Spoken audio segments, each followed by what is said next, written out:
The 2020 census is now underway, which means it won't be long until Wisconsin's political lines are redrawn.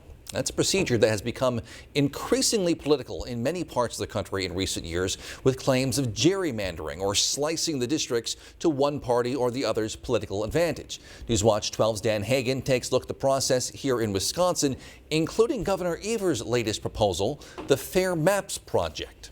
Once those lines are drawn. In 2017, Hans Breitenmoser of Merrill was instrumental in putting this referendum question on Lincoln County ballots. Should the Wisconsin legislature create a nonpartisan procedure for the preparation of legislative and congressional district plans and maps? It passed, but more notably, it started a statewide movement. Now 51 of Wisconsin's 72 counties have endorsed nonpartisan redistricting. This spring, 16 Northwoods communities passed the referendum overwhelmingly. Breitenmoser's work led Governor Evers to invite him to the 2020 State of the State address. Hans is up there in the gallery with us tonight. Hans, thank you for your work on this very important issue.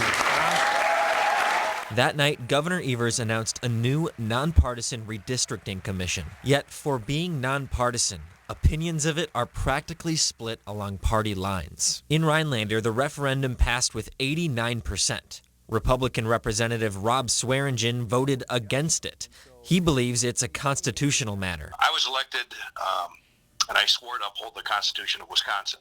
And the Wisconsin Constitution gives the legislature the authority to draw the state's electoral map. Article 4, Section 3 of the state constitution says after each U.S. census, the legislature shall apportion and district anew the members of the Senate and Assembly. However, very few legislators, if any, helped draw the maps in 2010. In fact, Keith Gaddy, a political science professor at Oklahoma University, was hired by Republican lawmakers to engineer the maps. Governor Evers' nonpartisan redistricting commission is similarly calling for someone besides the legislators themselves to draw the maps, and the legislature would still have to approve it. State Senate Minority Leader Janet Bewley says the last redistricting made it clear that something different has to be done. There are districts and areas that used to be Democrat that no longer are because of the way the boundaries twist and curve. The data backs up Bewley and other Democrats' concerns. Even though Democrats got about 200,000 more votes than Republicans in assembly races, Republicans retained their wide majority with 63 seats to the Democrats' 36. Keith Gaddy testified in federal court to using voter data to predict how different district boundaries would affect election outcomes. The maps were drawn to pack as many Democrats into as few districts as possible and spread out the rest of the Democrats so Republicans have slim but safe majorities in other districts. For example, a Democrat in the Assembly represented the city of Marshfield during the entire 2000s. But in 2010, Marshfield was split in half.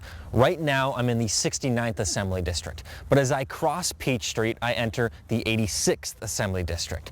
A city that leans Democrat has been split into two solidly red districts. Article 4, Sections 4 and 5 of the Wisconsin State Constitution reads electoral districts should be as compact as practicable. Minority Leader Bewley points to Senator Jerry Petrowski's 29th Senate District as clearly not compact. I call it a paramecium. It's a very long, bulbous kind of district, very strange shape. Plus cut out portions of Sawyer, Clark, Marathon, and Wood counties. Representative Mary Felskowski stands with her Republican colleagues. I don't think we are gerrymandered. And says the nonpartisan maps would make districts even less compact. Think if you wanted to draw a 50-50 map, you would have to draw from the middle of Madison and probably go north probably about 75 miles and have a long, skinny district. But Breitenmoser says a nonpartisan commission wouldn't look at voting records at all. I'm saying follow the political boundaries to the best of your ability,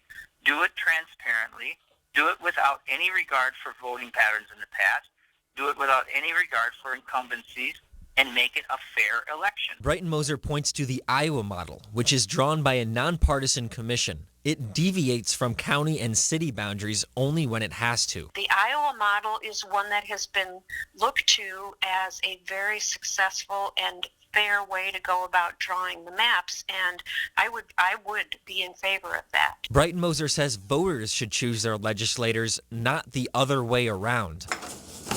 He thinks politicians should be rewarded for doing the most good for the most people. He said that doesn't come from a system that's rigged. The same old people are in power not because they have the best ideas or because they're the fastest or the brightest or the most adaptable.